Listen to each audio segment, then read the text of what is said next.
Fala, inconformados teens, tudo bem com vocês? Eu sou o Henrique Girardi e estou aqui mais uma vez para gravar o nosso The Bible, o programa anual de leitura bíblica dos teens. Nós estamos nos propondo a ler a Bíblia inteira esse ano, em 8 meses, e hoje a gente vai estar falando sobre os livros de Samuel, 1º e 2º Samuel, ou o livro de Samuel. Então, 5 coisas que você precisa saber antes de ler os livros de Samuel. Então, a primeira coisa que você precisa saber, a gente sempre fala sobre isso, é o autor do livro. Então, os estudiosos atribuem a autoria do livro ao próprio nome do livro, Samuel. Então, logo quando você começar a ler o primeiro livro de Samuel, ali o 1º Samuel, você vai dar de cara com a história de Ana, né, a mãe de Samuel, e Eucana, seu pai. Então você vai ver que Samuel, ele é um milagre, né? A Ana não podia ter filhos e ela ora, pede a Deus, né? Ela ora com relação ao profeta Eli e Deus ouve a oração de Ana e Samuel nasce. Então, o Samuel, a narrativa ali logo desde o nascimento dele, é o que recebe a autoria, né? Ele é o autor desse livro. Então, Samuel é o autor, é importante, né, saber, ele é o último juiz. Então ele era o último do período dos juízes, Samuel é o último. E ele também é profeta de Deus. A segunda coisa que você precisa saber antes de ler o livro de Samuel ou os livros de Samuel é o período. Então a datação. Os livros de Samuel, vamos chamar assim, eles pegam o final do momento ali do período dos juízes na história de Israel e o início da monarquia. Então, o povo de Israel não tinha reis e agora ele vai começar a ter reis. Então, Samuel é essa transição. Não existia nenhum rei no povo de Israel e agora a gente vai ver, né, nos livros de Samuel a gente vai ver isso, que o primeiro rei a ser ungido é Saul, depois Davi e depois a gente tem que dar continuidade à leitura bíblica.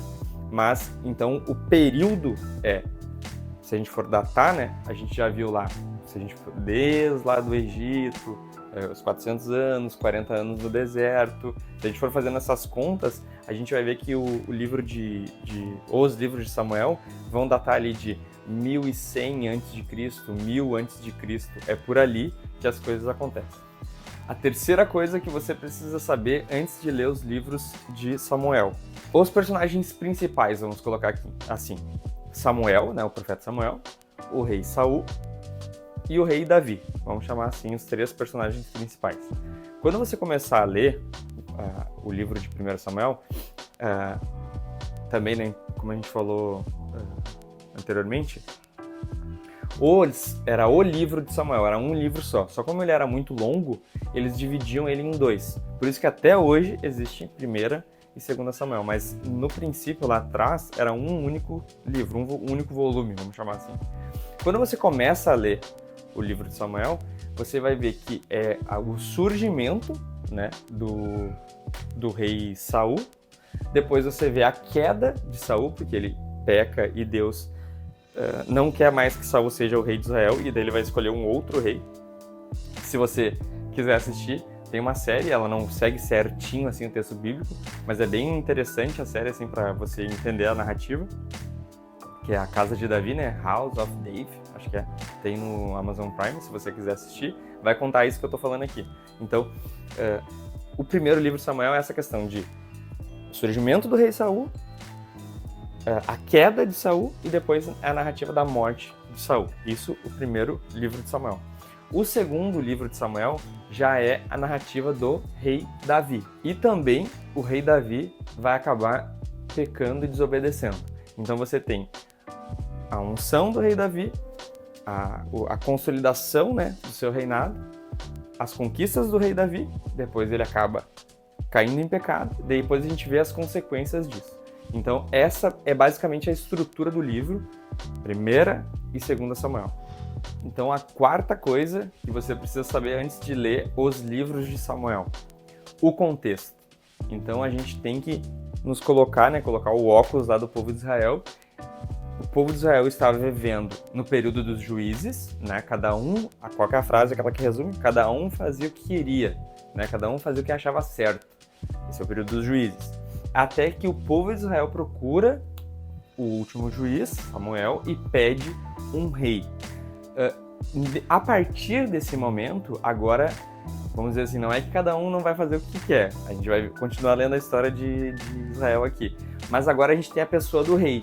Então, o rei é aquele que seria usado por Deus, né? Em última análise, Deus deveria ser o nosso rei, né? Jesus é o nosso rei, se a gente for aplicar agora no Novo Testamento.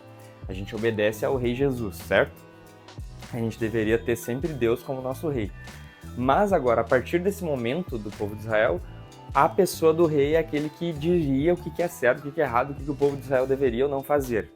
E a gente, contexto, e a gente tem os livros, né, a lei de Moisés, lá, Deuteronômio, Levítico, o Pentateuco, vamos botar como um todo, norteando as decisões desses reis. Então, Saul deveria se voltar para o texto bíblico, né, e obedecer a Deus. Davi é a mesma coisa. Os próximos reis, a mesma coisa. É bem isso que vai acontecer? A gente precisa ler a Bíblia para descobrir. Mas, dizendo assim, contextualmente, o povo de Israel deixa de estar no período dos juízes, a partir de agora ele entra no período da monarquia, dos reis, e os reis eles não fazem o que bem entendem, ou eles não deveriam. Eles devem se voltar para o texto bíblico e obedecer às premissas, os princípios que Deus instituiu para o seu povo, certo? Esse é o contexto dos livros de Samuel. E a quinta e última coisa que você precisa saber antes de ler os livros de Samuel é sobre o que é esses livros, o que isso tem a ver comigo nos dias de hoje, certo? Quando você for ler lá, 1º e 2º Samuel, por que ele está lá e o que ele tem a ver contigo? Os livros de Samuel estão lá, eles têm narrativas, né? Tem narrativa histórica, tem poema, tem poesia, tem canção, tem lamento, tem oração, tem bastante coisa lá nos livros de Samuel.